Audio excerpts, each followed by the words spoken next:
ਧੰਨ ਵਾਹਿਗੁਰੂ ਸਾਹਿਬ ਜੀ।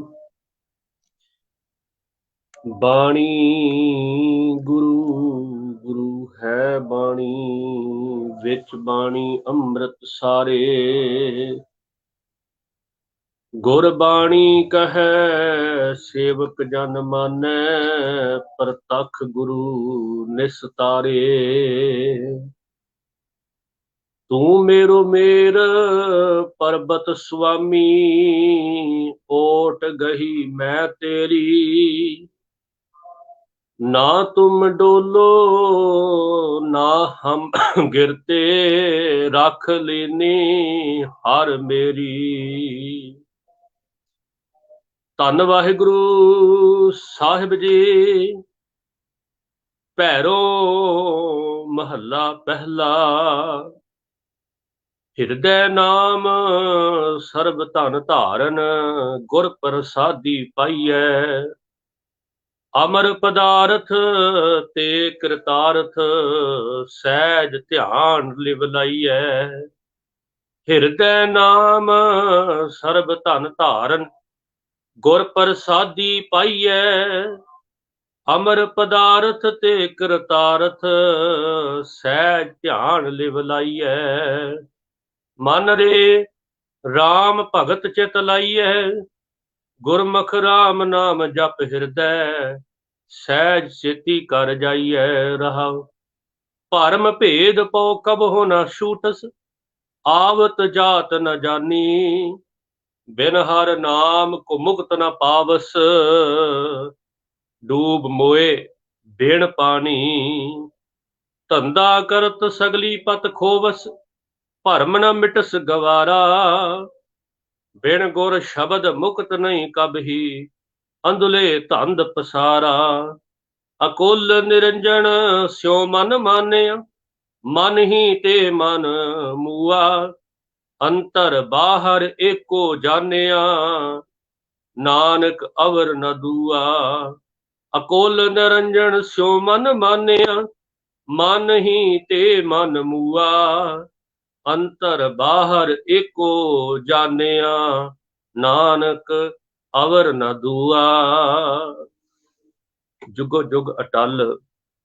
ਸਾਹਿਬ ਸ੍ਰੀ ਗੁਰੂ ਗ੍ਰੰਥ ਸਾਹਿਬ ਸੱਚੇ ਪਾਤਸ਼ਾਹ ਜੀ ਦੀ ਅੰਮ੍ਰਿਤ ਪਾਵਨ ਬਾਣੀ ਦੀ ਵਿਆਖਿਆ ਵਿਚਾਰ ਹਰ ਰੋਜ਼ ਬੜੇ ਹੀ ਪਿਆਰ ਸਤਿਕਾਰ ਨਾਲ ਸਰਵਣ ਕਰ ਰਹੇ ਗੁਰੂ ਰੂਪ ਗੁਰੂ ਪਿਆਰੀ ਸਾਧ ਸੰਗਤ, ਅੱਜ ਸਤਿਗੁਰੂ ਨੇ ਸਮਾਂ ਬਖਸ਼ਿਸ਼ ਕੀਤਾ ਹੈ ਆਪ ਸੰਗਤ ਦੇ ਨਾਲ ਇੱਕ ਸ਼ਬਦ ਦੀ ਹਾਜ਼ਰੀ ਲਗਵਾਉਣ ਦਾ।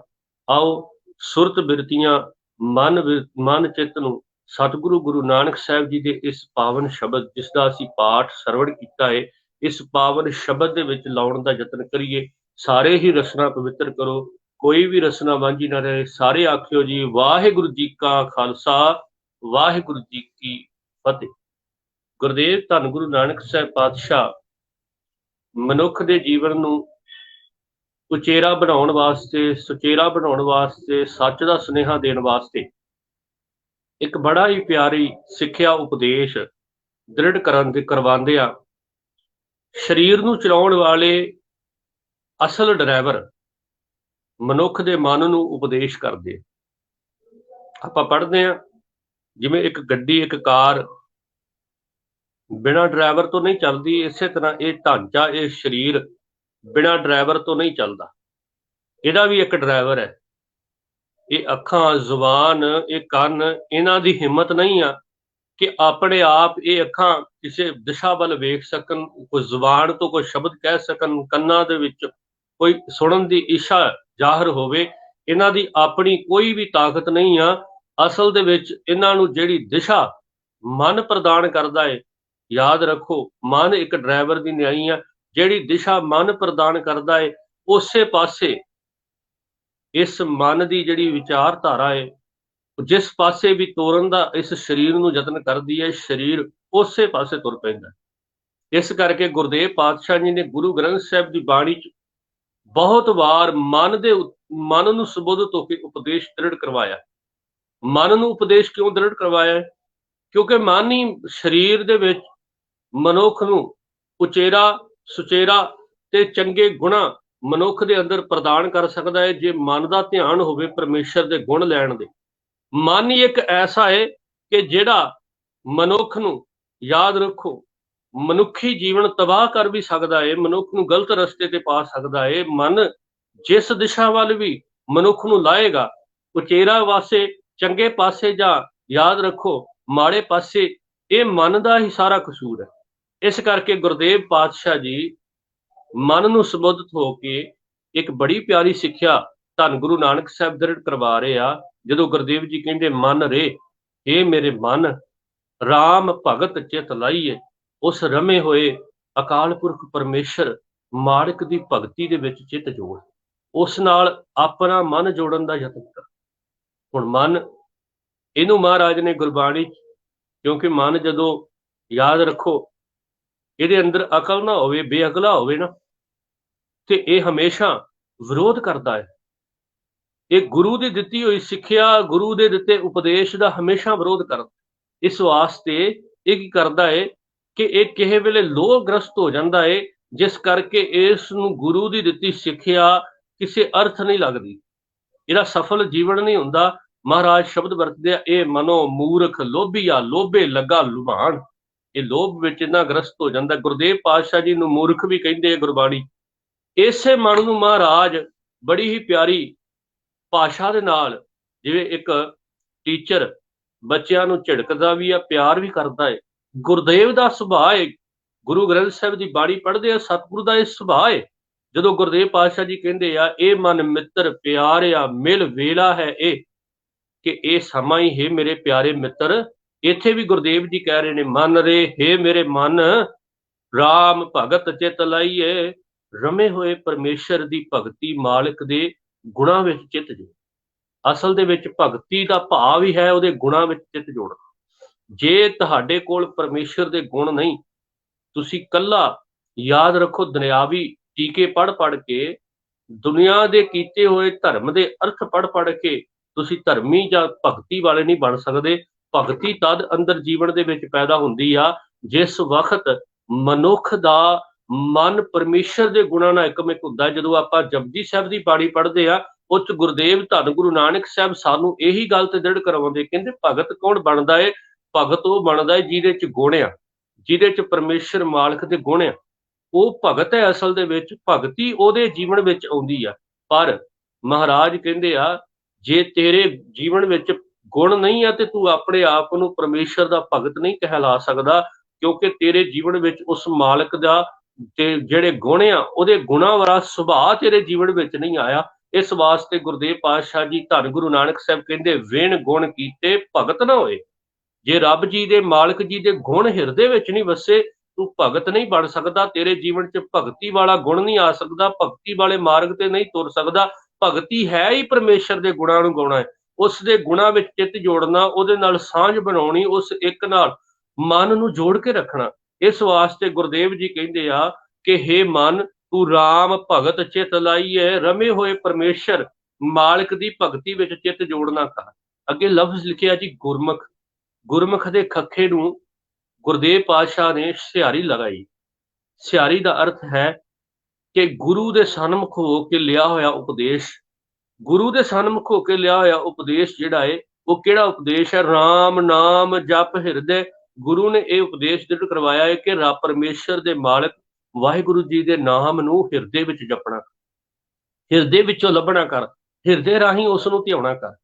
ਮਹਾਰਾਜ ਕਹਿੰਦੇ ਹਿਰਦੇ ਰਾਹੀਂ ਜਿਹੜੀ ਚੀਜ਼ ਧਿਆਈ ਜਾਏ, ਮਨ ਕਰਕੇ ਜਿਹੜੀ ਚੀਜ਼ ਧਿਆਈ ਜਾਏ, ਉਹ ਹਮੇਸ਼ਾ ਸਫਲ ਹੁੰਦੀ ਹੈ।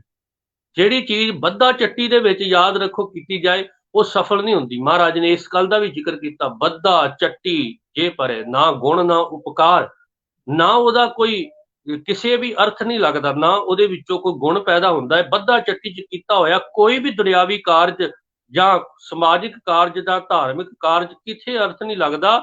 ਇਸ ਵਾਸਤੇ ਗੁਰਦੇਵ ਕਹਿੰਦੇ ਆ ਕਿ ਤੂੰ ਆਪਣੇ ਹਿਰਦੇ ਵਿੱਚ ਉਸ ਮਾਲਕ ਦੀ ਆਰਾਧਨਾ ਕਰ, ਤਾਂ ਕਿ ਤੇਰਾ ਜੀਵਨ ਹਿਰਦੇ ਰਾਹੀਂ ਆਰਾਧਨਾ ਕਰੇਗਾ, ਮਨ ਕਰਕੇ ਜੁੜ ਕੇ ਆਰਾਧਨਾ ਕਰੇਗਾ, ਤਾਂ ਤੇਰੇ ਜੀਵਨ ਦੇ ਵਿੱਚ ਬਹੁਤ ਛੇਤੀ ਤੈਨੂੰ ਸਹਿਜ ਦੀ ਅਵਸਥਾ, ਸਹਿਜ ਛੇਤੀ ਘਰ ਜਾਈਏ ਉਸ ਪਰਮੇਸ਼ਰ ਮਾਲਕ ਦੀ ਬਖਸ਼ਿਸ਼ ਕੀਤੀ ਹੋਈ ਸਭ ਤੋਂ ਵਡਮੁੱਲੀ ਦਾਤ ਸਹਿਜ, उस अवस्था का तू धारनी बन।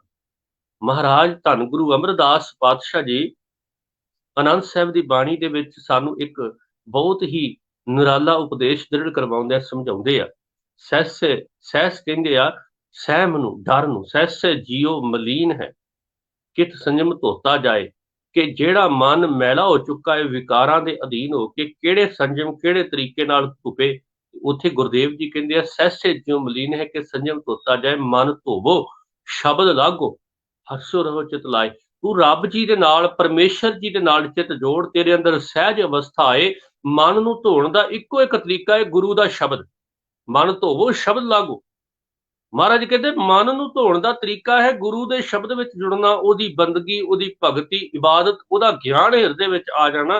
ते इहदे नाल की हुंदा है सहज सेती घर जाइए, सहज की अवस्था अटल आत्मिक अवस्था जिहड़ी है वह मनुख दी बन जाती। याद रखो सहज की अवस्था नूं सतगुरु दी बाणी बाल बन की अवस्था भी कहा है, जिन्हों आप पढ़ते हैं भोले भाओ गोबिंद मिलावा। जिवें भगत धन्ना जी ने रब जी नूं प्राप्त किया, उन्हां दा तरीका की है। भगत धन्ना जी दे बारे आम अफवाहां जिहड़ियां फैलियां होईयां ने, आम भुलेखे जिहड़े पाए जा रहे अज दे समय दे विच कि भगत जी ने पत्थर चों रब पाया। नहीं, आपां गुरु ग्रंथ साहिब दी बाणी नूं मनण वाले हां।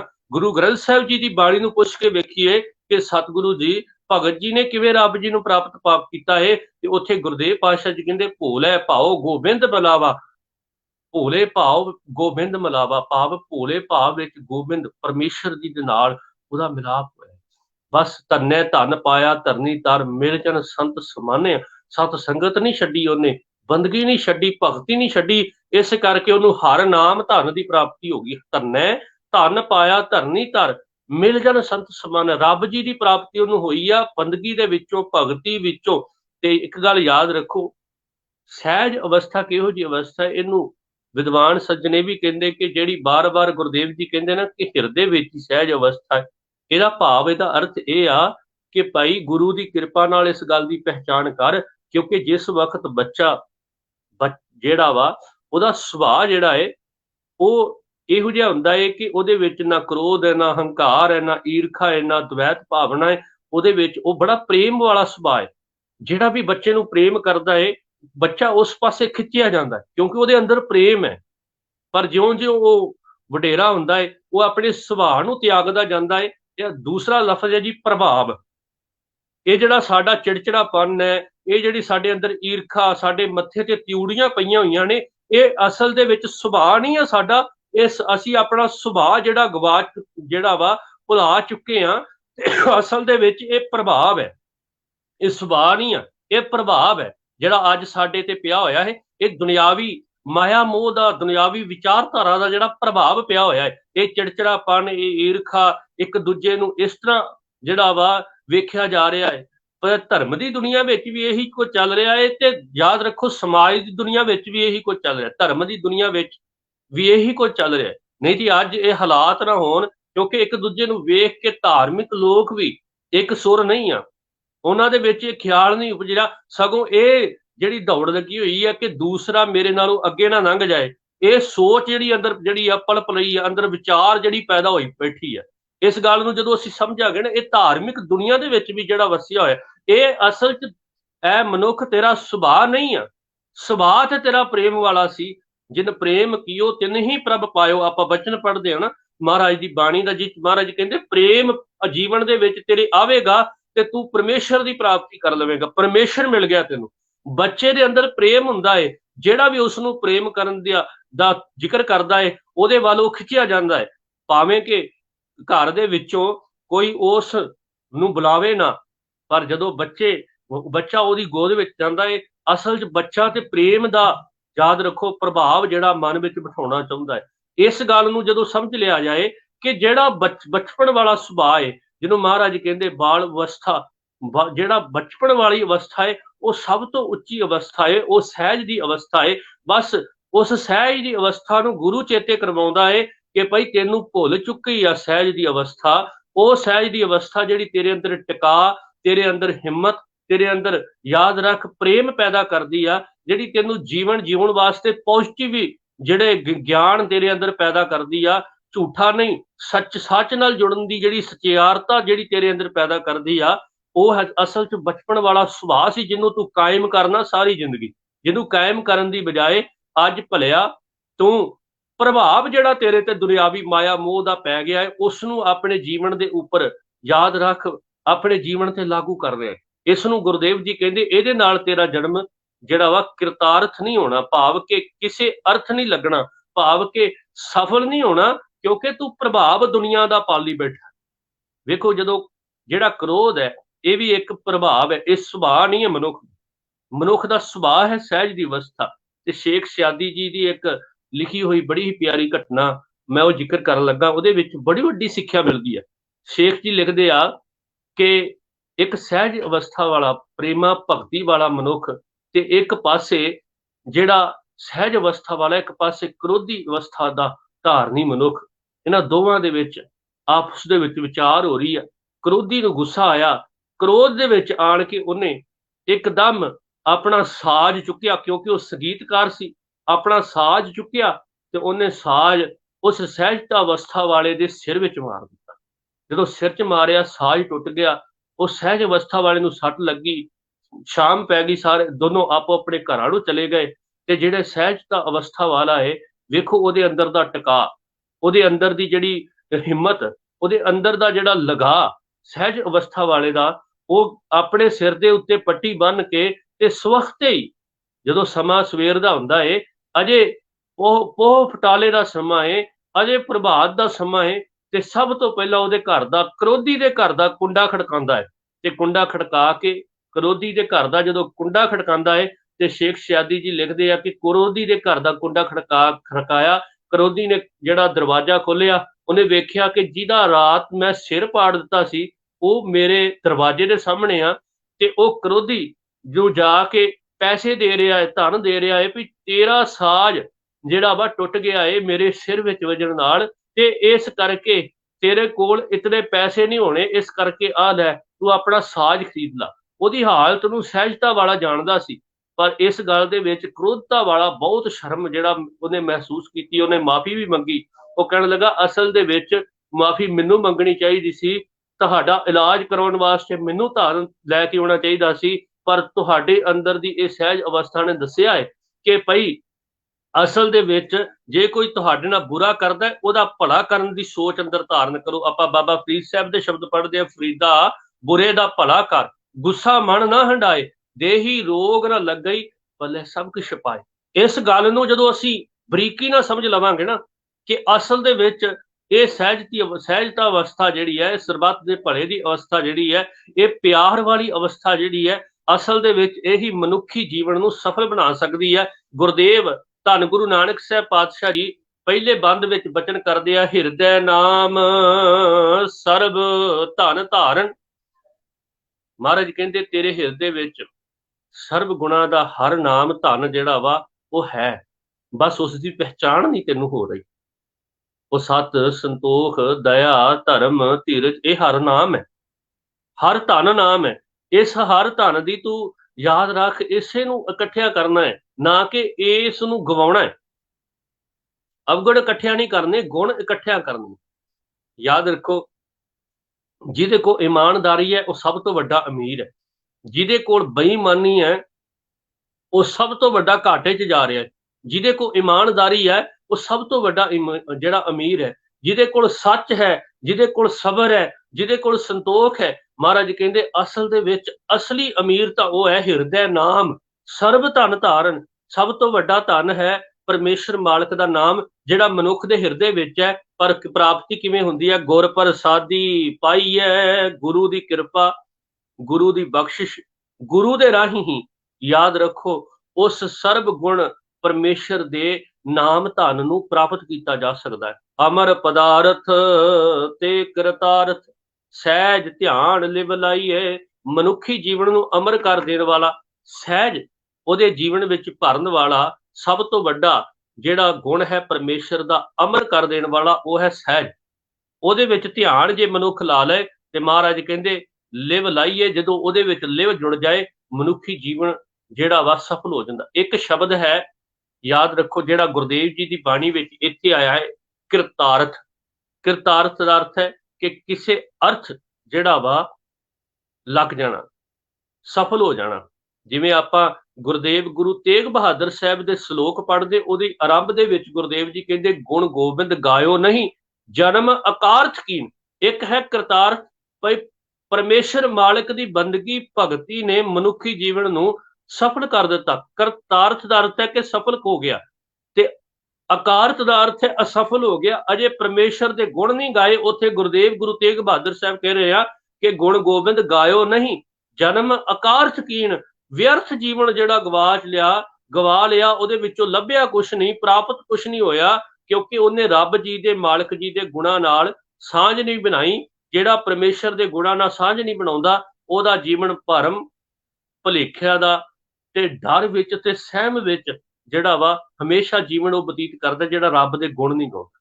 ਜਦੋਂ ਗੁਰदेव जी ਕਹਿੰਦੇ ਭਰਮ ਭੇਦ ਭਉ ਕਬਹੁ ਨਾ ਛੂਟਸ, ना भरम मिटदा ना, याद रखो भाव दा अर्थ है डर।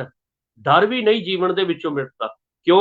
ਉਹਦੇ जीवन दे विच जम्मण मरण वाली जिहड़ी विचार है लगी रहिंदी। आवत जात ना जानी, उसनूं कुछ नहीं पता, क्रोध आ गया, हंकार पैदा हो गया, मेरा जीवन दा नुकसान कर रहा, ईर्खा जे मैं कर रहा वां ते इह किसे दा नहीं, मेरे अपना जीवन दा नुकसान कर रही है। महाराज कहंदे बिन गुर शब्द मुक्त नहीं काबही, बिना परमेश्वर जी दे मालिक जी दे शब्द ਨੂੰ ਜੀਵਨ ਵਿੱਚ ਧਾਰਨ ਕਰਨ ਨਾਲ ਕਦੀ ਵੀ ਮੁਕਤੀ ਪ੍ਰਾਪਤ ਨਹੀਂ ਹੋ ਸਕਦੀ। ਅੰਧੁਲੇ ਧੰਦ ਪਸਾਰਾ ਹੈ, ਹੰਕਾਰ ਤੇ ਮਾਇਆ ਦੀ ਵਿਚਾਰ ਵਿੱਚ ਅੰਨੇ ਹੋਏ ਮਨੁੱਖ, ਤੂੰ ਧੰਦ ਪਸਾਰੇ ਵਿੱਚ ਖਚਤ ਹੋ ਰਿਹਾ, ਤੈਨੂੰ ਸੱਚ ਦੇ ਨਾਲ ਜੁੜਨ ਦੀ ਤੇਰੇ ਅੰਦਰ ਸੋਚ ਪੈਦਾ ਨਹੀਂ ਹੋ ਰਹੀ। ਮਹਾਰਾਜ ਕਹਿੰਦੇ ਅਕੁਲ ਨਿਰੰਜਨ ਸਿਉ ਮਨ ਮਾਨਿ। ਅਕੁਲ ਕਹਿੰਦੇ ਆ ਜਿਹੜਾ ਜਿਹਦੀ ਕੋਈ ਕੁੱਲ ਨਹੀਂ, ਪਰਮੇਸ਼ਰ ਮਾਲਕ ਵਾਹਿਗੁਰੂ ਜੀ। निरंजन कहते हैं माया तो रहत, माया की कालख तो रहत, काम क्रोध हंकार लोभ ईर्खा के प्रभाव तो रहत। स्यों मन माने, जदों उस दे नाल मन जुड़िया, जिहड़ा मन विकारां वाला सी, जिहड़ा प्रभाव के अधीन सी, वो प्रभाव मन तो मिट गया। वो गलत मन जिहड़ा मर गया, सच दा मन पर पैदा हो गया। मन ही ते मन मूआ, जिहड़ा प्रभाव सी मन दे उपर वो मिट गया, ते मन विचों सुभाव पैदा हो गया, असली मन प्रगट हो गया। ਜਿਹੜਾ ਨਕਲੀ ਮਨ ਸੀ ਉਹ ਮਿਟ ਗਿਆ। ਈਰਖਾ ਵਾਲਾ, ਦਵੈਤ ਵਾਲਾ, ਜਿਹੜਾ ਮਨੁੱਖ ਦੇ ਅੰਦਰ ਹਮੇਸ਼ਾ ਉਹਨੂੰ ਦੁਖੀ ਕਰਦਾ ਰਹਿੰਦਾ ਸੀ, ਉਹਦੇ ਅੰਦਰ ਉਹਨੂੰ ਸੱਚ ਨਾਲੋਂ ਤੋੜ ਕੇ ਝੂਠ ਨਾਲ ਹਮੇਸ਼ਾ ਝੂਠ ਦੀ ਸਮਗਰੀ ਨੂੰ ਸੱਚ ਦੱਸਣ ਦੀ ਕੋਸ਼ਿਸ਼ ਕਰਦਾ ਸੀ, ਉਹ ਭਰਮ ਮਿਟ ਗਿਆ। ਇਸ ਕਰਕੇ ਗੁਰਦੇਵ ਜੀ ਕਹਿੰਦੇ ਆ ਅੰਤਰ ਬਾਹਰ ਏਕੋ ਜਾਣਿਆ। ਹੁਣ ਹਿਰਦੇ ਵਿੱਚ ਤੇ ਮਨੁੱਖ ਜਿਸ ਪਾਸੇ ਵੀ ਬਾਹਰ ਵੇਖਦਾ, ਅੰਦਰ ਤੇ ਬਾਹਰ, ਮਨੁੱਖ ਦੇ ਅੰਦਰ ਤੇ ਮਨੁੱਖੀ ਜੀਵਨ ਤੋਂ ਬਾਹਰ ਜੋ ਕੁਛ ਵੀ ਮਨੁੱਖ ਵੇਖਦਾ ਹੈ, ਉਹਨੂੰ ਇੱਕੋ ਨਜ਼ਰ ਆਉਂਦਾ ਹੈ। ਏਕੋ ਹੈ ਭਾਈ, ਏਕੋ ਹੈ ਸਾਹਿਬ ਮੇਰਾ, ਏਕੋ ਹੈ। ਮਹਾਰਾਜ ਕਹਿੰਦੇ ਅੰਤਰ ਬਾਹਰ ਏਕੋ ਜਾਣਿਆ, ਨਾਨਕ ਅਵਰ ਨਾ ਤੂੰ, ਦੂਜਾ ਕੋਈ ਨਹੀਂ ਆ। ਇਸ ਗੱਲ ਦੀ ਸਮਝ ਲੱਗ। ਦੂਸਰੀ ਕੀ ਹੈ? ਦੂਜਾ ਭਾਵ ਜਿਹੜਾ ਵਾ, ਦੂਸਰਾ ਭਾਵ ਜੀਵਨ ਜਿਹੜਾ ਵਾ, ਉਹਦੇ ਵਿੱਚ ਜੀਵਨ ਬਤੀਤ ਕਰਨਾ ਅਸਲ 'ਚ ਪ੍ਰਭਾਵ ਹੈ। ਸਹਿਜ ਦੀ ਅਵਸਥਾ ਦੇ ਵਿੱਚ ਅਸਲ ਸੁਭਾਅ ਨਾਲ ਮਨੁੱਖ ਟੁਰਦਾ। ਗੁਰਦੇਵ ਪਾਤਸ਼ਾਹ ਜੀ ਬਾਰ-ਬਾਰ ਸਾਡੇ ਅੰਦਰ, ਜਦੋਂ ਗੁਰਦੇਵ ਜੀ ਰੱਬ ਜੀ ਨੂੰ ਨਿਰਵੈਰ ਕਹਿ ਰਹੇ ਨੇ, ਤੇ ਉਹਦਾ ਅਰਥ ਹੈ ਕਿ ਕੱਲਾ ਰੱਬ ਜੀ ਦੀ ਭਗਤੀ ਕਰਨ ਵਾਲਿਆ, ਉਹਦੀ ਬੰਦਗੀ ਕਰਨ ਵਾਲਿਆ, ਇਹ ਤੇਰੇ ਅੰਦਰ ਵੀ ਗੁਣ ਪੈਦਾ ਹੋਵੇ ਕਿ ਉਹ ਨਿਰਵੈਰ ਹੈ ਤੇ ਤੇਰਾ ਵੀ ਕਿਸੇ ਦੇ ਨਾਲ ਵੈਰ ਨਾ ਹੋਵੇ। ਤੇਰੇ ਅੰਦਰ ਵੀ ਵੈਰ ਵਾਲੀ ਸੋਚ, ਵੈਰ ਵਾਲਾ ਪ੍ਰਭਾਵ ਤੇਰੇ ਅੰਦਰ ਨਾ ਹੋਵੇ। ਜੇ ਗੁਰਦੇਵ ਜੀ ਕਹਿ ਰਹੇ ਕਿ ਪਰਮੇਸ਼ਰ ਮਾਲਕ ਦਾ ਸਭ ਤੋਂ ਵੱਡਾ ਗੁਣ ਹੈ ਉਹ ਨਿਰਭਉ ਹੈ। ਨਿਰਭਉ ਦਾ ਅਰਥ ਹੈ ਕਿ ਉਹ ਡਰਦਾ ਕਿਸੇ ਤੋਂ ਨਹੀਂ। ਜੇ ਗੁਰਦੇਵ ਜੀ ਕਹਿੰਦੇ ਆ, ਇਹਦਾ ਅਰਥ ਹੈ ਕਿ ਤੇਰੇ ਅੰਦਰ ਵੀ ਭਲਿਆ ਭੈ ਦੀ, ਨਿਰਭਉ ਵਾਲੀ ਤੇ ਨਿਰਭੈ ਵਾਲੀ ਦੋਨੋਂ ਅਵਸਥਾ ਆ ਜਾਣ। ਜੇ ਗੁਰਦੇਵ ਜੀ ਕਹਿੰਦੇ ਰੱਬ ਜੀ ਮਿੱਠਾ ਬੋਲਦੇ ਆ, ਮਿੱਠ ਬੋਲਦਾ ਜੀ ਹਰ ਸੱਜਣ ਸੁਆਮੀ ਮੋਹਰਾ, ਹੋਂ ਸੰਭਲ ਥੱਕੀ ਜੀ ਉਹ ਕਦੇ ਨਾ ਬੋਲੇ ਕੌੜਾ। ਮਹਾਰਾਜ ਜੀ ਕਹਿੰਦੇ ਜੇ ਇਹ ਗੱਲ ਤੈਨੂੰ ਦ੍ਰਿੜ ਕਰਵਾਈ ਜਾ ਰਹੀ ਹੈ ਕਿ ਪਰਮੇਸ਼ਰ ਮਾਲਕ ਜਿਹੜਾ ਹੈ, ਉਹਦੇ ਗੁਣ ਜਿਹੜੇ ਆ ਉਹ ਉੱਤਮ ਨੇ, ਉਹਨਾਂ ਗੁਣਾਂ ਦਾ ਧਾਰਨੀ ਹੋ, ਉਹ ਮਿੱਠ ਬੋਲੜਾ ਏ, ਉਹ ਕੌੜਾ ਨਹੀਂ ਬੋਲ ਜਾਣਦਾ। ਬਸ ਇਹ ਵੀ ਉਹਦੀ ਭਗਤੀ ਕਰਨ ਵਾਲਾ, ਉਹਦੀ ਬੰਦਗੀ ਕਰਨ ਵਾਲਾ, ਉਹਦਾ ਵੀ ਸੁਭਾਅ ਇਸੇ ਤਰ੍ਹਾਂ ਦਾ ਹੋਣਾ ਬੜਾ ਲਾਜ਼ਮੀ ਹੈ। ਉਹਦੇ ਸੁਭਾਅ ਵਿੱਚ ਸੱਚ ਹੋਣਾ ਬੜਾ ਲਾਜ਼ਮੀ ਹੈ, ਕਿਉਂਕਿ ਪਰਮੇਸ਼ਰ ਖੁਦ ਸੱਚ ਹੈ। ਆਦ ਸੱਚ, ਜੁਗਾਦ ਸੱਚ, ਹੈ ਭੀ ਸੱਚ, ਨਾਨਕ ਹੋਸੀ ਭੀ ਸੱਚ। ਉਸ ਸੱਚ ਨਾਲ ਜੁੜ ਕੇ इस जीवन ਨੂੰ ਸਚਿਆਰ ਬਣਾਇਆ ਜਾ ਸਕਦਾ ਹੈ। ਇਸ ਕਰਕੇ ਗੁਰਦੇਵ ਪਾਤਸ਼ਾਹ ਜੀ ਕਹਿੰਦੇ ਆ ਕਿ ਤੇਰੇ ਜੀਵਨ ਦਾ ਸਭ ਤੋਂ ਵਡਮੁੱਲਾ ਜਿਹੜਾ ਗੁਣ ਹੈ ਉਹ ਹੈ ਪਰਮੇਸ਼ਰ ਮਾਲਕ ਦੀ ਭਗਤੀ ਕਰਨਾ, ਉਹਦੀ ਬੰਦਗੀ ਕਰਨਾ। ਭਗਤੀ ਕਰਨ ਵਾਲੇ ਦਾ ਜੀਵਨ ਇਤਨਾ ਉੱਤਮ ਹੁੰਦਾ ਹੈ। ਮਹਾਰਾਜ ਕਹਿੰਦੇ ਕਿ ਉਹਦੀ ਚਿੱਤ ਬਿਰਤੀ ਸੋਚ ਵਿੱਚ ਸਹਿਜਤਾ ਆ ਜਾਂਦੀ, ਸਹਿਜਤਾ ਉਹਦੀਆਂ ਅੱਖਾਂ ਤੋਂ ਦਿਸਦੀ ਆ, ਉਹਦੇ ਜ਼ੁਬਾਨ ਦੇ ਵਿੱਚੋਂ ਸਹਿਜ ਦੇ ਬੋਲ ਨਿਕਲਦੇ ਆ। ਜੋ ਕੁਝ ਵੀ ਸੁਣਦਾ ਏ ਉਹਦੇ ਜੀਵਨ ਦੇ ਵਿੱਚ ਜਿਹੜਾ ਵਾ ਸੱਚ ਦਾ ਸੁਭਾਅ ਪੈਦਾ ਕਰਦੇ, ਉਹਦੀ ਸੋਚ ਸੱਚ ਵਾਲੀ ਵਿਚਾਰਧਾਰਾ ਦੀ ਪ੍ਰਾਪਤੀ ਕਰਨੀ ਹੁੰਦੀ, ਸੱਚ ਨਾਲ ਜੁੜਨਾ ਉਹਦੇ ਜੀਵਨ ਦਾ ਲਕਸ਼ ਬਣ ਜਾਂਦਾ ਹੈ। ਇਸ ਕਰਕੇ ਗੁਰਦੇਵ ਜੀ ਕਹਿੰਦੇ ਆ ਕਿ ਆਪਣੇ ਅੰਦਰ ਦੇ ਹੰਕਾਰ ਨੂੰ ਦੂਰ ਕਰ, ਆਪਣੇ ਅੰਦਰ ਦੀ ਈਰਖਾ, ਜਿਹੜਾ ਇਹ ਚਿੜਚਿੜਾਪਨ ਤੇਰਾ ਪੈਦਾ ਹੋ ਰਿਹਾ ਹੈ ਨਾ, ਇਸ ਨੂੰ ਦੂਰ ਕਰਨ ਦੀ ਕੋਸ਼ਿਸ਼ ਕਰ। ਅੱਜ ਬੇਨਤੀ ਕਰਾਂ ਸਾਧ ਸੰਗਤ, ਅੱਜ ਬਹੁਤ ਜ਼ਰੂਰਤ ਹੈ ਇਸ ਗੱਲ ਨੂੰ ਸਮਝਣ ਦੀ ਕਿ ਗੁਰਮਤ ਫਲਸਫਾ ਜਿਹੜਾ ਹੈ ਸਾਡੇ ਜੀਵਨ ਵਿੱਚ ਕਿਹੜੇ ਗੁਣ ਭਰਦਾ ਹੈ। ਗੁਰਮਤ ਫਲਸਫਾ ਸਾਨੂੰ ਕਿਹੋ ਜਿਹਾ ਜੀਵਨ ਦੇ ਰਿਹਾ, ਜਿਹਨੂੰ ਅਸੀਂ ਜੀਵਨ ਜੁਗਤ ਕਹਿ ਦਿੰਦੇ ਹਾਂ। ਜੀਵਨ ਸਿੱਖਿਆ ਗੁਰਮਤ ਦੇ ਰਾਹੀਂ ਸਾਨੂੰ ਪ੍ਰਾਪਤ ਹੁੰਦੀ ਹੈ ਤੇ ਗੁਰੂ ਦੀ ਮੱਤ ਜਿਹੜੀ ਆ ਇਹ ਮਨੁੱਖੀ ਜੀਵਨ ਨੂੰ ਸਵਾਰਦੀ। ਇੱਕ ਬੇਨਤੀ ਕਰਾਂ, ਗੁਰੂ ਘਰ ਜਾਂਦੇ ਆ, ਗੁਰਦੁਆਰੇ ਜਾਂਦੇ ਆ, ਗੁਰਦੁਆਰੇ ਜਾ ਕੇ ਸਤਿਗੁਰੂ ਨੂੰ ਨਮਸਕਾਰ ਕਰਦੇ, ਬੜੀ ਸਾਡੇ 'ਚ ਸ਼ਰਧਾ ਹੈ, ਭਾਵਨਾ ਹੈ ਸਾਡੇ ਨੂੰ, ਨਮਸਕਾਰ ਕਰਦੇ ਆ, ਝੁਕਦੇ ਆ, ਮੱਥਾ ਟੇਕਦੇ ਆ। ਮੱਥਾ ਟੇਕਣ ਤੋਂ ਬਾਅਦ ਪਰਿਕਰਮਾ ਕਰਨੀ ਆ, ਪਰਿਕਰਮਾ ਕਰਦੇ ਆ। ਪਰਿਕਰਮਾ ਕਰਨ ਦਾ ਅਰਥ ਹੁੰਦਾ ਹੈ ਕਿ ਮੈਂ ਆਪਣੇ ਨਿੱਜੀ ਜੀਵਨ ਦੇ ਵਿੱਚ ਸਭ ਤੋਂ ਵੱਧ ਜੇ ਕਿਸੇ ਨੂੰ ਆਪਣੇ ਜੀਵਨ ਦਾ ਆਧਾਰ ਮੰਨਦਾ ਹੈ ਤੇ ਉਹ ਗੁਰੂ ਹੈ। ਮੈਂ ਆਪਣੀ ਬੁੱਧੀ ਨੂੰ, ਮੱਥਾ ਟੇਕਣ ਦਾ ਅਰਥ ਹੈ ਆਪਣੀ ਬੁੱਧੀ ਨੂੰ ਛੱਡ ਕੇ ਗੁਰੂ ਦੀ ਬੁੱਧੀ ਲੈਣ ਵਾਸਤੇ ਜਿਹੜਾ ਵਾ, ਇਹ ਸਾਰਿਆਂ ਦਾ ਕੁਝ ਭਾਵ ਹੈ। ਗੁਰੂ ਦੀ ਬੁੱਧੀ ਲੈਣ ਵਾਸਤੇ ਮੈਂ ਤਿਆਰ ਹਾਂ, ਗੁਰੂ ਦੀ ਮੱਤ ਪ੍ਰਾਪਤ ਕਰਨ ਵਾਸਤੇ ਗੁਰੂ ਦੁਆਰਾ ਮਿਲੀ ਅਕਲ ਨੂੰ ਮੈਂ ਜੀਵਨ ਦੇ ਵਿੱਚ ਵਸਾਵਾਂਗਾ। ਅਸੀਂ ਗਏ ਗੁਰਦੁਆਰੇ, ਅੱਜ ਤੇ ਸਿਰਫ ਮਹਿਜ ਇੱਕ ਕਰਮਕਾਂਡ ਬਣ ਕੇ ਰਹਿ ਗਿਆ ਬਹੁਤੇ ਵੱਡੇ ਪੱਧਰ ਤੇ। ਮਾਫ ਕਰਿਓ ਕਿ ਇਹ ਗੱਲ ਕਹਿਣੀ ਪੈ ਰਹੀ, ਕਿਉਂਕਿ ਸ਼ਰਧਾ ਦੇ ਨਾਂ ਤੇ ਅੱਜ ਕਰਮਕਾਂਡ ਫੈਲਦਾ ਜਾ ਰਿਹਾ। ਗੁਰੂ ਨੇ 2 ਵਾਰ ਸਤਸੰਗਤ ਕਰਨ ਦਾ ਉਪਦੇਸ਼ ਦ੍ਰਿੜ ਕੀਤਾ।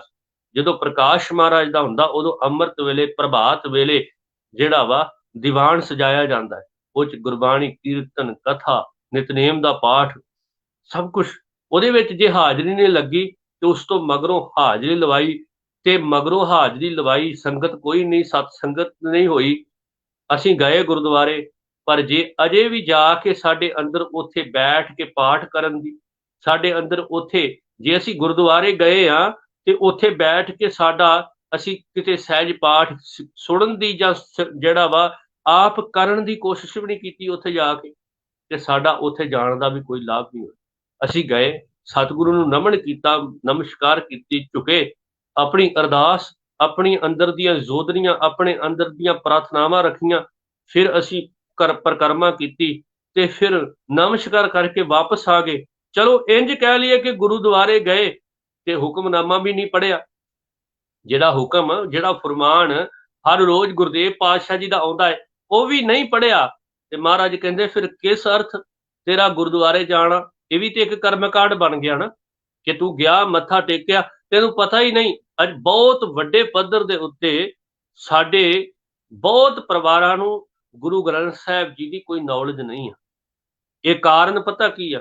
ਕਾਰਨ ਹੈ ਕਿਉਂਕਿ ਅਸੀਂ ਇਸ ਚੀਜ਼ ਦਾ ਪ੍ਰਚਾਰ ਨਹੀਂ ਕਰ ਪਾਏ ਕਿ ਇਹ ਗੁਰੂ ਗ੍ਰੰਥ ਸਾਹਿਬ ਦੀ ਬਾਣੀ, ਇਹਨੂੰ ਪੜ੍ਹਨਾ, ਵਿਚਾਰਨਾ, ਇਹ ਅਸਲ ਦੇ ਵਿੱਚ ਸਭ ਤੋਂ ਮੁੱਖ ਕਾਰਜ ਹੈ ਸਿੱਖ ਦਾ, ਕਿ ਸੁਰਤ ਨੂੰ ਸ਼ਬਦ ਦੇ ਨਾਲ ਜੋੜਨਾ। ਇਹ ਗੁਰਦੇਵ ਜੀ ਨੇ ਪਹਿਲੇ ਜਾਮੇ ਵਿੱਚ ਗੁਰੂ ਨਾਨਕ ਸਾਹਿਬ ਨੇ ਸਾਨੂੰ ਸਮਝਾ ਦਿੱਤਾ ਸੀ। ਜਦੋਂ ਸਿੱਧਾ ਨੇ ਪੁੱਛਿਆ ਕਿ ਕੌਣ ਤੁਹਾਡਾ ਗੁਰੂ ਕੌਣ ਹੈ, ਤੇ ਮਹਾਰਾਜ ਨੇ ਕਿਹਾ ਸ਼ਬਦ ਗੁਰੂ, ਸੁਰਤ ਧੁਨ ਚੇਲਾ। ਉੱਥੇ ਗੁਰਦੇਵ ਨੇ ਸਮਝਾ ਦਿੱਤਾ ਸੀ ਇਸ ਬਾਣੀ ਨਾਲ, ਇਸ ਰੱਬੀ ਗੁਰਬਾਣੀ ਨਾਲ, ਰੱਬੀ ਉਪਦੇਸ਼ਾਂ ਨਾਲ ਇਸ ਸੁਰਤ ਨੂੰ ਤੂੰ ਜੋੜਨ ਦਾ ਯਤਨ ਕਰਨਾ, ਤਾਂ ਕਿ ਤੇਰੇ ਅੰਦਰ ਉਹ ਵਿਚਾਰਧਾਰਾ ਆ ਸਕੇ ਜਿਹੜੀ ਤੇਰੇ ਅੰਦਰ ਸਹਿਜਤਾ, ਤੇਰੇ ਅੰਦਰ ਹਲੀਮੀ, ਤੇਰੇ ਅੰਦਰ ਪਿਆਰ ਪੈਦਾ ਕਰ ਸਕੇ। ਤਾਂ ਮਹਾਰਾਜ ਜਿਹੜੇ ਸਮਾਜ ਦੀ ਸਿਰਜਣਾ ਕਰਨਾ ਚਾਹੁੰਦੇ ਆ ਨਾ, ਉਸ ਸਮਾਜ ਦੀ ਸਿਰਜਣਾ, ਸੱਚ ਦੀ ਸਿਰਜਣਾ, ਸੱਚ ਰੂਪੀ ਸਮਾਜ ਦੀ ਸਿਰਜਣਾ, ਪਿਆਰ ਵਾਲੇ ਸਮਾਜ ਦੀ ਸਿਰਜਣਾ ਗੁਰੂ ਗ੍ਰੰਥ ਸਾਹਿਬ ਦੇ ਰਾਹੀਂ ਹੋ ਸਕਦੀ। ਜਦੋਂ ਸਾਰੇ ਅਸੀਂ ਗੁਰੂ ਗ੍ਰੰਥ ਸਾਹਿਬ ਦੇ ਅਕੋਰਡਿੰਗ, ਗੁਰੂ ਗ੍ਰੰਥ ਸਾਹਿਬ ਦੇ ਸਿਧਾਂਤ ਦੇ ਅਨੁਸਾਰ ਹੋ ਕੇ ਚੱਲਣਾ ਸ਼ੁਰੂ ਕਰ ਦੇਵਾਂਗੇ ਕਿ ਜੋ ਗੁਰ ਕਹਿਆ ਸੋ ਭਲਾ ਕਰ ਮਾਨੋ। ਜੋ ਗੁਰਦੇਵ ਕਹਿੰਦੇ ਆ ਉਸ ਨੂੰ ਸਤ ਸਤ ਕਰਕੇ ਪ੍ਰਵਾਨ ਕਰ ਲਓ। ਮਹਾਰਾਜ ਕਹਿੰਦੇ ਬਸ ਉਸੇ ਨੇ ਤੁਹਾਡੇ ਸਮਾਜ ਦੀ ਸਿਰਜਣਾ ਕਰਨੀ, ਉਸੇ ਨੇ ਤੁਹਾਡੇ ਸਮਾਜ ਨੂੰ ਚਿਹਰਾ ਬਣਾਉਣਾ ਹੈ, ਤੁਹਾਡੇ ਸਮਾਜ ਦੇ ਵਿੱਚ ਚੰਗੇ ਗੁਣ ਭਰਨੇ ਆ, ਤੁਹਾਡੇ ਸਮਾਜ ਨੂੰ ਉੱਚ ਪੱਧਰਾ ਗਿਆਨ ਜਿਹੜਾ ਤੁਹਾਡੇ ਅੰਦਰ ਭਰਨਾ ਹੈ। ਇਸ ਵਾਸਤੇ ਗੁਰਦੇਵ ਪਾਤਸ਼ਾਹ ਜੀ ਕਹਿੰਦੇ ਅੱਜ ਸਮਾਜ ਸੁਧਾਰਕ ਜਿਹੜੇ ਸਮਾਜ ਨੂੰ ਸੁਧਾਰਨ ਵਾਸਤੇ ਤੁਰੇ ਆ, ਉਹਨਾਂ ਨੂੰ ਦੱਸ ਦਈਏ ਕਿ ਸਭ ਤੋਂ ਵੱਡਾ ਅੱਜ ਸਮਾਜ ਸੁਧਾਰਕ ਦਾ ਗਿਆਨ ਦਾ ਉਪਦੇਸ਼ ਜੇ ਕਿਤੇ ਹੈ ਤੇ ਉਹ ਗੁਰੂ ਗ੍ਰੰਥ ਸਾਹਿਬ ਦੀ ਬਾਣੀ 'ਚ ਹੈ, ਜਿੱਥੇ ਕੁਦਰਤ ਕੇ ਸਭ ਬੰਦੇ ਦਾ ਸਿਧਾਂਤ ਹੈ, ਜਿੱਥੇ ਮਹਾਰਾਜ ਸਮਝਾਉਣਾ ਚਾਹੁੰਦੇ ਆ ਕਿ ਇਸ ਸੰਸਾਰ ਦੇ ਅੰਦਰ ਕੁਦਰਤ ਕੇ ਸਭ ਬੰਦੇ ਸਭਨਾਂ ਦਾ ਅਧਿਕਾਰ ਹੈ। ਜਾਤ ਪਾਤ ਤੇ ਜਿਹੜੀ ਵਿਚਾਰਧਾਰਾ ਚੋਟ ਮਾਰਦੀ ਹੈ ਉਹ ਗੁਰੂ ਗ੍ਰੰਥ ਸਾਹਿਬ ਦੀ ਬਾਣੀ ਹੈ। ਜਿੱਥੇ ਜਿੱਥੇ ਕਮਜ਼ੋਰੀਆਂ ਨੇ ਉਹਨਾਂ ਦਾ ਜ਼ਿਕਰ ਵੀ ਗੁਰਦੇਵ ਜੀ ਨੇ ਕੀਤਾ ਕਿ ਸਮਾਜ ਦੇ ਵਿੱਚ ਵੱਡੇ ਪੱਧਰ ਤੇ ਜਾਤ ਪਾਤ, ਈਰਖਾ, ਦੁਵੈਤ ਭਾਵਨਾ, ਆਪਸੀ ਸਾੜਾ ਜਿਹੜਾ ਹੈ ਇਹ ਬਹੁਤ ਵੱਡੇ ਪੱਧਰ ਤੇ ਆ। ਜੇ ਇਸ ਨੂੰ ਖਤਮ ਕਰ ਦਿੱਤਾ ਜਾਏ ਤੇ ਆਪਸੀ ਪ੍ਰੇਮ ਜਿਹੜਾ ਵਾ ਉਹ ਪੈਦਾ ਹੋ ਸਕਦਾ। ਅੱਜ ਦੇ ਸਮੇਂ ਜਦੋਂ ਇੱਕ ਦੇਸ਼ ਦੂਜੇ ਦੇਸ਼ ਤੇ ਆਪਣੀ ਤਾਕਤ ਦਾ ਜ਼ੋਰ ਵਿਖਾਉਂਦਾ ਹੈ, ਆਪਣੇ ਹਥਿਆਰਾਂ ਦਾ ਯਾਦ ਰੱਖੋ ਇਸਤੇਮਾਲ ਕਰਦਾ ਹੈ ਤੇ ਉਹਨੂੰ ਆਪਣੇ ਗੁਲਾਮ ਬਣਾਉਣਾ ਚਾਹੁੰਦਾ ਹੈ, ਉੱਥੇ ਗੁਰੂ ਨਾਨਕ ਦਾ ਉਪਦੇਸ਼ ਸਭਨਾਂ ਨੂੰ ਸੱਚ ਦਾ ਰਾਹ ਵਿਖਾ ਰਿਹਾ ਹੈ, ਸਭਨਾਂ ਨੂੰ ਆਪਣੇ ਕਲਾਵੇ ਵਿੱਚ ਲੈ ਰਿਹਾ ਹੈ, ਸਭਨਾਂ ਨੂੰ ਆਪਣੇ ਕਲਾਵੇ ਵਿੱਚ ਲੈ ਕੇ ਗੁਰੂ ਨਾਨਕ ਸਾਹਿਬ ਦਾ ਯਾਦ ਰੱਖੋ ਸਿਧਾਂਤ ਇਹ ਗੱਲ ਕਹਿ ਰਿਹਾ ਹੈ ਕਿ ਸਭਨਾਂ ਨੂੰ ਆਪਣੇ ਕਲਾਵੇ 'ਚ ਲੈ ਕੇ ਤੇ ਪ੍ਰੇਮ ਭਾਵਨਾ ਜਿਹੜੀ ਆ ਉਹ ਅੰਦਰ ਪੈਦਾ ਕੀਤੀ ਜਾ ਸਕੇ। ਸੱਚ ਜਿਹੜਾ ਵਾ ਉਹਨਾਂ ਦੇ ਜੀਵਨ ਵਿੱਚ ਪ੍ਰੇਮ ਆ ਜਾਏ, ਇੱਕ ਦੂਸਰੇ ਨੂੰ ਮਿਲਣ, ਇੱਕ ਦੂਸਰੇ ਨੂੰ ਮਿਲ ਕੇ ਉਹਨਾਂ ਦੇ ਜੀਵਨ ਦੀ ਇੱਕ ਵਿਚਾਰ ਇਹ ਵੀ ਬਣ ਜਾਏ ਕਿ ਜਦੋਂ ਇੱਕ ਦੂਸਰੇ ਨੂੰ ਮਿਲਣ ਤੇ ਉਹਨਾਂ ਦੇ ਮੱਥੇ ਤੇ ਤਿਊੜੀਆਂ ਨਾ ਪੈਣ, ਉਹ ਇੱਕ ਦੂਜੇ ਨੂੰ ਵੇਖ ਕੇ ਖੁਸ਼ ਹੋਣ ਤੇ ਆਪਸੀ ਭਾਈਚਾਰਾ ਜਿਹੜਾ ਵਾ ਉੱਚ ਪੱਧਰੀ ਦਾ ਬਣੇ। ਜੇ ਤੁਸੀਂ ਸਮਾਜ ਸੁਧਾਰਕੋ ਅੱਜ ਸਮਾਜ ਨੂੰ ਸਹੀ ਸੁਧਾਰ ਦੇ ਰਸਤੇ ਤੇ ਪਾਉਣਾ ਚਾਹੁੰਦੇ ਜੇ ਤੇ ਕੀ ਕਰੋ, ਤੁਸੀਂ ਸਭ ਤੋਂ ਪਹਿਲਾਂ ਜੇ ਕਰਨਾ ਹੈ ਕੁਛ ਤੇ ਸਭ ਤੋਂ ਪਹਿਲਾਂ ਤੁਸੀਂ ਗੁਰੂ ਗ੍ਰੰਥ ਸਾਹਿਬ ਦੇ ਫਲਸਫੇ ਨੂੰ ਦੁਨੀਆ ਦੇ ਜੀਵਨ ਦੇ ਵਿੱਚ, ਹਿਰਦਿਆਂ ਵਿੱਚ ਉਤਾਰਨ ਦੀ ਕੋਸ਼ਿਸ਼ ਕਰੋ। ਅਸਲ ਦੇ ਵਿੱਚ ਅੱਜ ਵੱਡੇ ਪੱਧਰ ਤੇ ਦੋ ਦੇਸ਼ਾਂ ਦੀ ਜੰਗ ਲੱਗੀ, ਅਸੀਂ ਕਹਿ ਰਹੇ ਨੇ ਕਿ ਇੱਕ ਦੇਸ਼ ਦੂਜੇ ਦੇਸ਼ ਤੇ ਕਬਜ਼ਾ ਕਰਨ ਦੀ ਕੋਸ਼ਿਸ਼ ਕਰ ਰਿਹਾ ਹੈ। ਉੱਥੇ ਗੁਰੂ ਨਾਨਕ ਫਲਸਫਾ ਜਾ ਕੇ ਉਹਨਾਂ ਨੂੰ ਲੰਗਰ ਜਿਹੜਾ ਵਾ ਪਹੁੰਚਾ ਰਿਹਾ ਹੈ, ਉਹਨਾਂ ਨੂੰ ਇਹ ਸੁਨੇਹਾ ਦੇ ਰਿਹਾ ਹੈ ਕਿ ਨਾ ਲੜੋ, ਆਪਸੀ ਭਾਈਚਾਰਾ ਤਿਆਰ ਕਰੋ। ਸੱਚ ਦਾ ਸੁਨੇਹਾ ਜੇ ਕੋਈ ਦੇ ਸਕਦਾ ਹੈ ਤੇ ਉਹ ਗੁਰੂ ਗ੍ਰੰਥ ਸਾਹਿਬ ਦੀ ਬਾਣੀ ਦੇ ਸਕਦੀ। ਮਹਾਰਾਜ ਕਿਰਪਾ ਕਰਨ। ਗੁਰੂ ਨਾਨਕ ਸਾਹਿਬ ਜੀ ਦੇ ਇਸ ਸ਼ਬਦ ਦੀ ਵਿਚਾਰ ਕਰਦਿਆਂ ਹੋਈਆਂ ਭੁੱਲਾਂ ਗਲਤੀਆਂ ਦੀ ਮਾਫੀ। ਇੱਕ ਬਾਣੀ ਚੈਨਲ ਦੇ ਸਮੁੱਚੀ ਟੀਮ ਦਾ ਤਹਿ ਦਿਲੋਂ ਧੰਨਵਾਦ, ਜਿਹੜੇ ਹਰ ਸ਼ਨੀਵਾਰ ਆਪ ਸੰਗਤ ਦੇ ਦਰਸ਼ਨ ਕਰਨ ਦਾ ਇਹ ਮੌਕਾ ਸਮਾਂ ਬਖਸ਼ਦੇ ਹਨ। ਸਾਧ ਸੰਗਤ ਜੀ, ਇੱਕ ਬੇਨਤੀ ਹੈ ਕਿ ਪਿੰਡ ਕੋਟਲੀ ਅਰਜਨ ਸਿੰਘ ਵਿਖੇ ਮਹਾਨ ਗੁਰਮਤਿ ਸਮਾਗਮ ਜੋ ਗੁਰੂ ਨਾਨਕ ਸਾਹਿਬ ਪਾਤਸ਼ਾਹ ਜੀ ਦੇ ਪਾਵਨ ਇਤਿਹਾਸਕ ਤੌਰ ਤੇ 15 ਅਪ੍ਰੈਲ ਪ੍ਰਕਾਸ਼ ਪੁਰਬ ਜੋ ਅਸਲ ਇਤਿਹਾਸਕ ਜਿਹੜੀ ਡੇਟ ਹੈ ਉਸ ਨੂੰ ਸਮਰਪਿਤ ਹੋ ਕੇ ਮਨਾਇਆ ਜਾ ਰਿਹਾ ਹੈ, ਜਿਸ ਵਿੱਚ ਮਹਾਨ ਪੰਥ ਦੇ ਰਾਗੀ, ਢਾਡੀ, ਪ੍ਰਚਾਰਕ, ਕਵੀ ਪਹੁੰਚ ਰਹੇ ਹਨ। ਸਾਰੀ ਸੰਗਤ ਨੂੰ ਬੇਨਤੀ ਹੈ ਕਿ ਉਸ ਸਮਾਗਮ ਵਿੱਚ ਜ਼ਰੂਰ ਸ਼ਮੂਲੀਅਤ ਕੀਤੀ ਜਾਏ। ਸਮਾਂ ਹੈ ਸਮਾਗਮ ਦਾ ਪਿੰਡ ਕੋਟਲੀ ਅਰਜਨ ਸਿੰਘ, ਸ਼ਾਮ 6 ਵਜੇ ਤੋਂ ਰਾਤ 11:30 ਵਜੇ ਤੱਕ ਦਾ। ਸੋ ਸਮੂਹ ਸੰਗਤ ਨੂੰ ਬੇਨਤੀ ਹੈ ਕਿ ਜ਼ਰੂਰ ਉਸ ਸਮਾਗਮ ਵਿੱਚ ਪਹੁੰਚਣ ਦੀ ਕਿਰਪਾਲਤਾ ਕਰਨੀ ਜੀ। ਵਾਹਿਗੁਰੂ ਜੀ ਕਾ ਖਾਲਸਾ, ਵਾਹਿਗੁਰੂ ਜੀ ਕੀ ਫਤਿਹ।